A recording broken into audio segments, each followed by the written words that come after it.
Hi, thanks for stopping by the NCIA Member Engagement Center. I'm Aaron Smith, CEO and co-founder. We started the National Cannabis Industry Association 10 years ago with the idea that we needed to make sure that the industry had a seat at the table in Washington, D.C.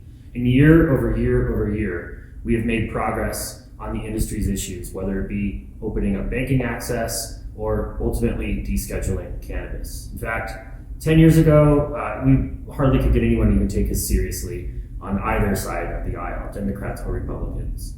With the pandemic and with the economic decline that resulted, it's been very challenging for our businesses to operate. And it was challenging even under the best of circumstances given federal prohibition. But we learned one thing, that cannabis is deemed essential in most states in which our businesses have not been able to operate. And I think that that's a really powerful message as we go into next year. There's been a reckoning around racial justice in this country that has been long overdue. And the one thing that I want to make sure that members of Congress and others across the country know is that cannabis actually resolves both of these issues.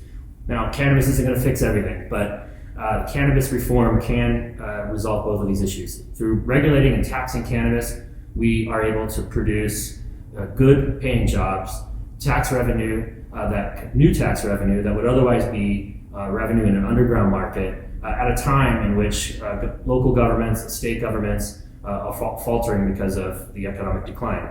And of course, the reason I think that many of us are here, I hope, is that by finally ending marijuana prohibition, we stop the unjust arrests and incarceration that disproportionately affect Black and brown communities. So NCIA will continue to push the message that legalizing, regulating, and taxing cannabis is the way out of the failed policies of prohibition. And we're also going to make sure that any policy proposal that we put forward addresses the social equity and social injustices that have resulted from this miserable war on drugs.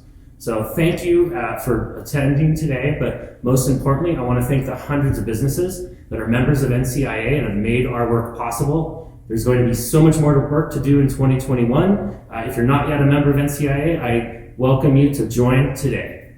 Thank you so much.